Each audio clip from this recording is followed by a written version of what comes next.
The Word of God is alive and powerful, sharper than any two-edged sword, piercing even to the dividing asunder of the soul and the spirit and of the joints and the marrow, and is a critic of the thoughts and intents of the heart. Ang tibuok nga kasulatan gipaginhawa sa Dios ug may kapuslanan alang sa pagpanudlo, alang sa pagpamadlong, alang sa pagpanulid ug alang sa pagmatuto sa pagkamatarong. Aron ang tao sa Dios mamahingpit mas sinangkapan alang sa tanang maayong buluhaton. Tumanon gayud sa Dios ang iyang gisaad, sama siya sa usa ka taming alang niadtong mudangop kaniya. Welcome once again to our daily Doctrinal Bible study, ubos sa Vic Balbido Evangelistic Ministry. Karong adlaw magapadayon kita sa atong gibiyaan nga topic nga giuluhan sa in English, the Doctrine of the Logistical Grace. Okay. Now, alang kanimo magtutuo, you know what to do. Okay? Aron i-commandam. O alang kanimo dili pa magtutuo, tumuo ka kang Ginoong Hesus o ikaw maluwas. Unas tanan. Ani ay prinsipyo akong ihatag kanimo. Bad choices lead to reduction of future options. Mga dautan nga mga kapilian sa kinabuhi. Musangpot kini sa pagka-minus sa mga kapilian sa umaabot ng mga adlaw. But good decisions lead to widen future options. Palapad hinoon sa mga kapilian niyadtong umaabot ng mga adlaw. Okay, now, unas tanan, diha sa Mateo Kapitulo 10, versikulo 15. The rejection is of much perversion than Sodom. Now, naghisigot na Sodom. Ang Sodom, o sa kalapit, mao ni usa sa labihas ka dautan nga mga syudad. One of the most evil cities. Karong mga adlaw, ang lesbianism ug homosexuality is becoming a virtue. And this is an abomination to God. Gipanghimaraot yun ni sa Dios. Kay kung maghisgot gani ka homosexuality, anani mo mabasa diya sa Roma 1:26 ngadto 27. Yan niya pa yung mga bersikulo. Leviticus 18:22, 29, Leviticus Kapitulo 20, versikulo 13, 1 Corintios 6, 9, o 1 Timoteo 1:10. Now, so, diyan sa Mateo 10:16, nagsulti kini sa ingon, kining ay din mo, sige nun sa Kristo, I am sending you out like sheep among wolves. Therefore be as shrewd as snakes and as innocent as doves. Now, kining shrewd sa Grigong pulong is pronimos. Pronimos nga nagkahulugan og sensible, thoughtful, wise in avoiding wolves. Okay, now. So, diha sa Mateo 10:16, shrewd as snakes. Mo ka nagisulti diha. Again, the Greek word is pronimos. Now, ano yung prinsipyo na po na kung ihatag nimo? Humility should go hand in hand with wisdom. Kay kinina, wisdom. This is a thought process. Pangunahuna. So kini mga prinsipyo nga angay sa atong paggamit. Another principle, a relaxed mental attitude from doctrine replaces reaction in the face of opposition and pressure. Now, when circumstances, of persecution appears, they must be put into the hands of the Lord. Kinahanglan itugyan na kana ngadto sa mga kamot sa Dios. So innocent as doves. It means innocent, pure, unmixed with, or unaffected by the deceit and the vice of the cosmic system. Ang Grigong pulong nini is akiraios. Now, they must not rely. We, as in general, kitang mga magtotoo, must not rely on human viewpoint, but divine viewpoint. Numdong ka sa 1 Peter 5:7, cast all your cares on Him because He cares for you. Now, again, Matthew 10, verse 16, si Ginoong Jesucristo, mipasidahan sa iyang mga apostoles, mga disipulo, sa ilang pagkigaharong, kaning atubang na sa mga Hudiyo. Ngingon si Ginoong Jesucristo, be shrewd as snakes and be innocent as doves. So be wise as snakes. Be wise about confrontation, focus on the mission. But do not invite trouble. Do not get emotional. You must stand the ground if you are confronted. Barogyo ka. Apan, pagbaton o pagka-inosente, ingon nga mga salapati, doves man ni salapati, no? So be innocent as doves. Retain divine viewpoint. Maintain your focus. Gamita ka na imong pangunauna nga na diha sa imong mentality. Use the mind of God. 1 Corinthians 2:16. Apan, ayaw pag-react. Stay in fellowship always in the midst of adversity.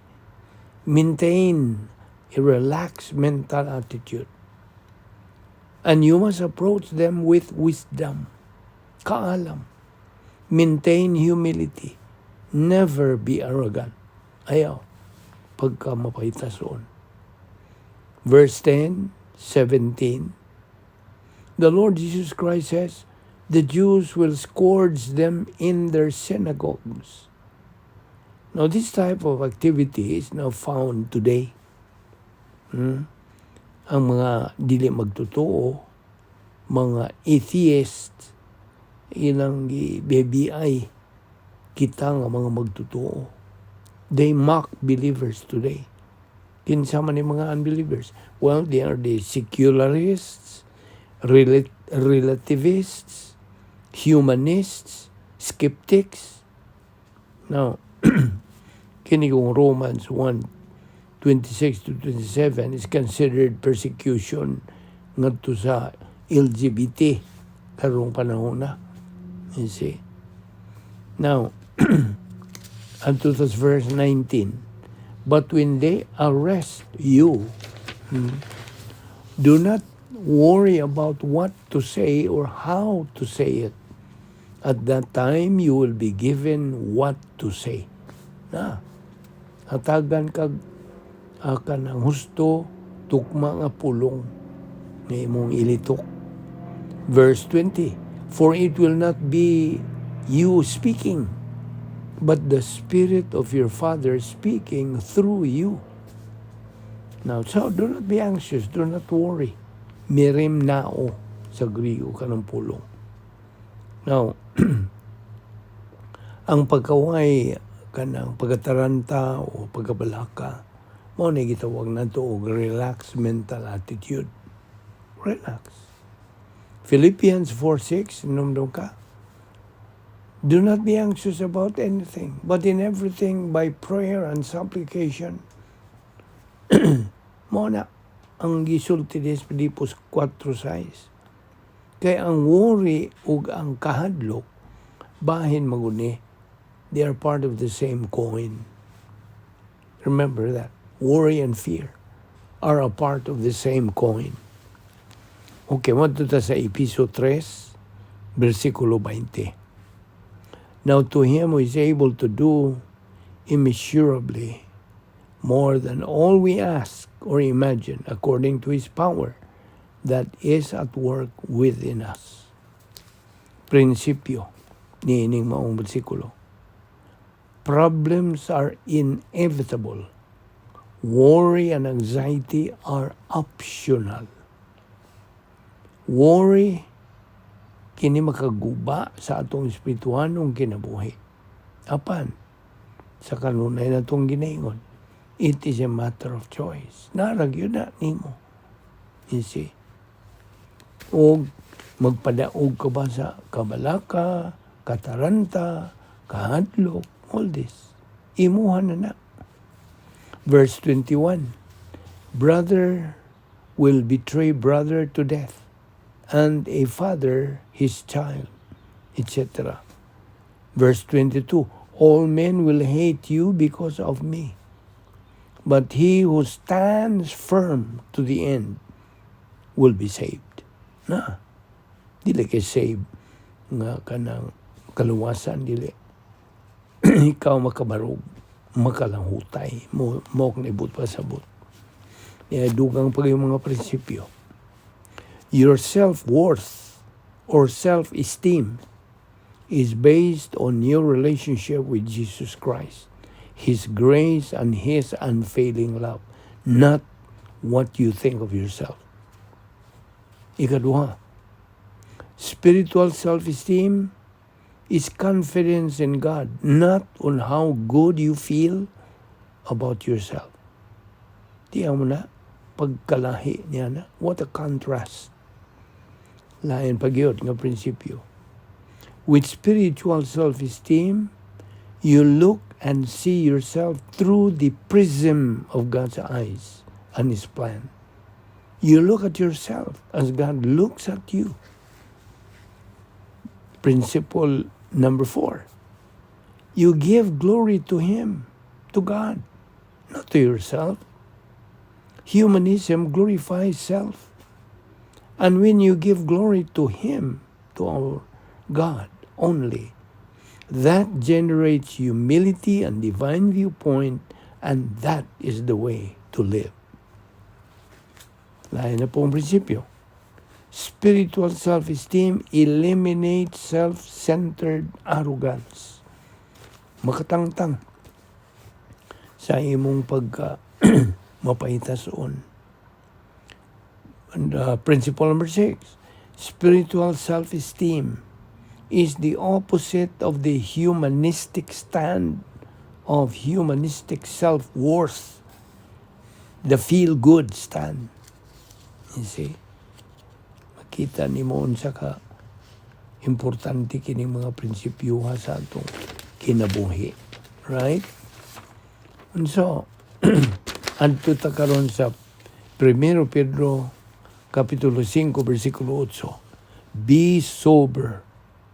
You or your adversary, the devil, as a roaring lion, seeking whom he may devour. Okay, Matthew 10 again, verse 22. He that endureth to the end shall be saved.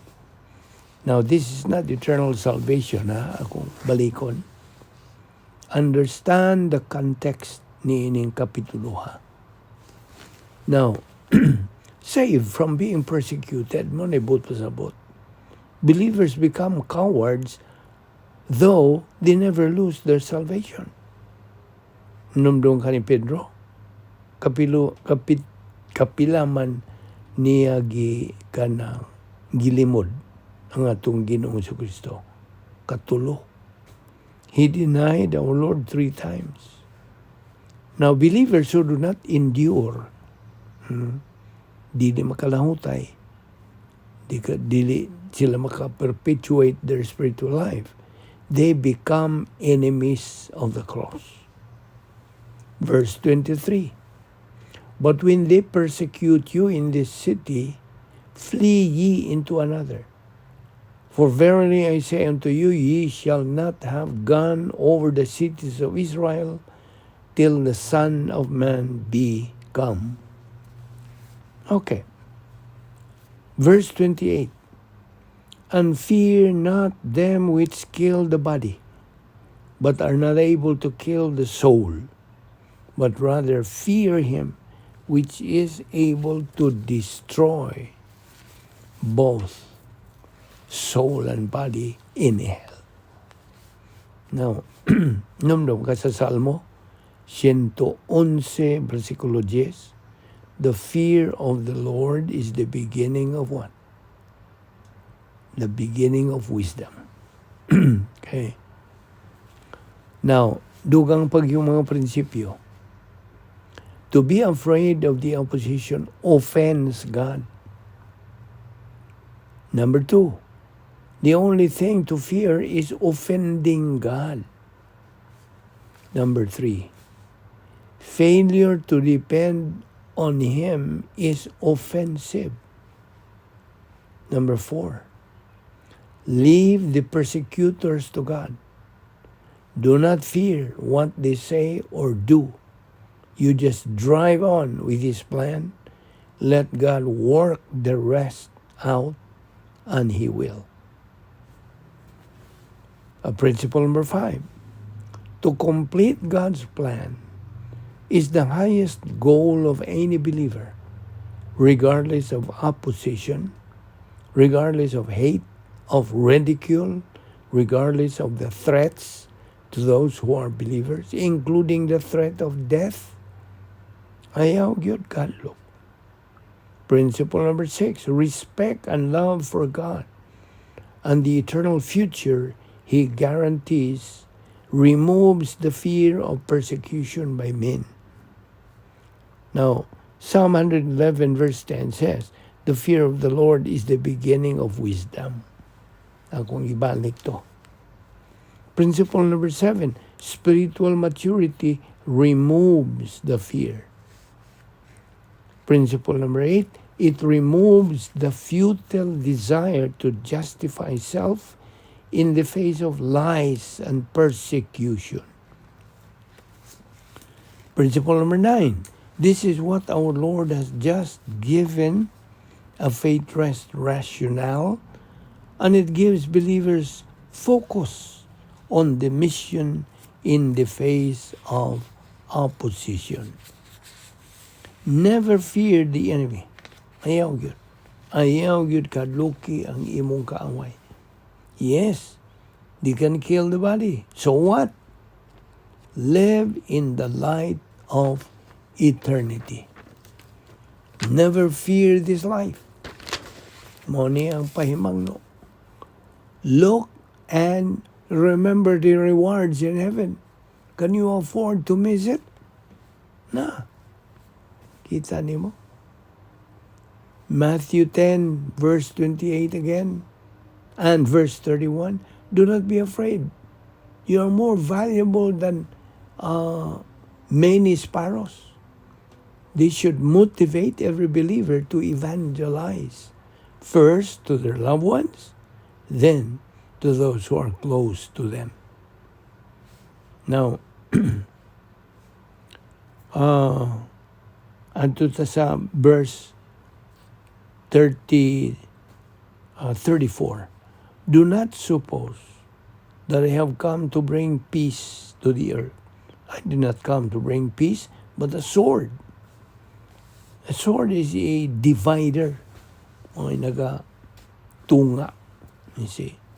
Verse 35, for I have come to turn a man against his father, a daughter against his mother, etc., etc. Verse 37, anyone who loves his father or mother more than me is not worthy of me. Na worthiness din not worthy of reward. Ambot pasabot. So anyone who loves his father or mother, katong gisgutan din nag-emphasize kini og right priority.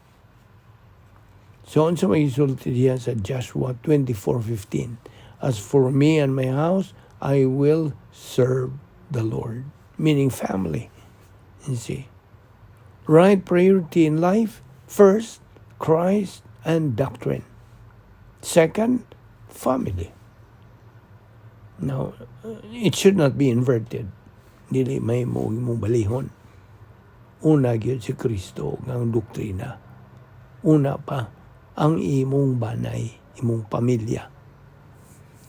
Family functions well and right if Christ and His Word is first and foremost. Mao gyud. That's the key.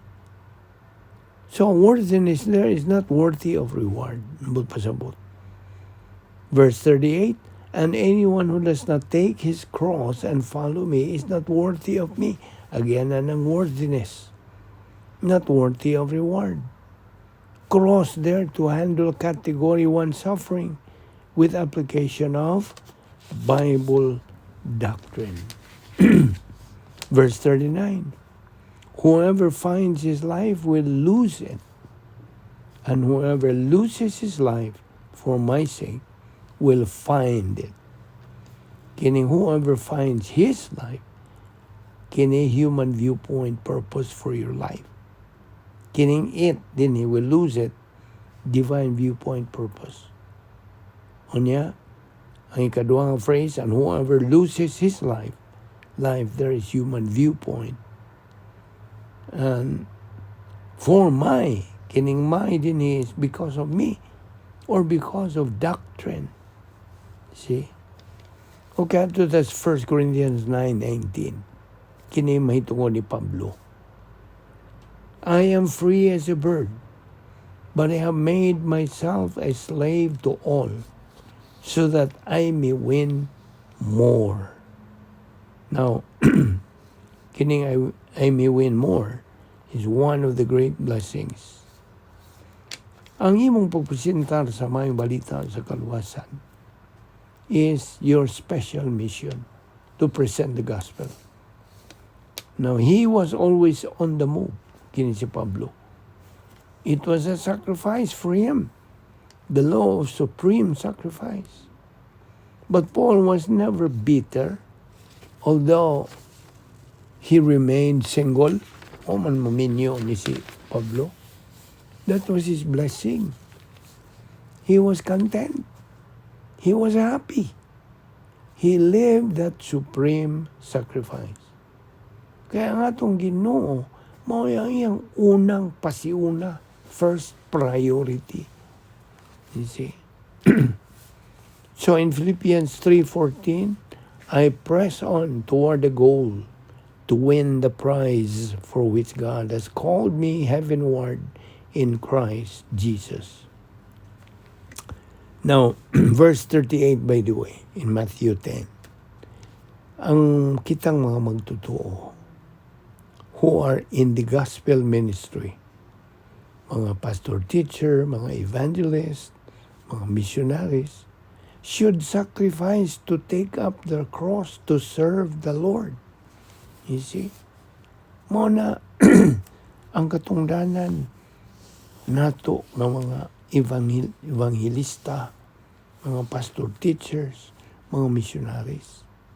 We should sacrifice to take up our cross to serve the Lord. Verse 39, whoever finds his life will lose it. And whoever loses his life for my sake will find it. Whoever finds, iurisko to discover. Lose there. Whoever finds his life will lose it. Kaning lose din is ampulumi will be deprived of. See? Kining find din it means putting Christ first. This is the payoff. Di man nila. Thus, a reciprocal love between God and the believer. Na, kita nimo ang reciprocal love.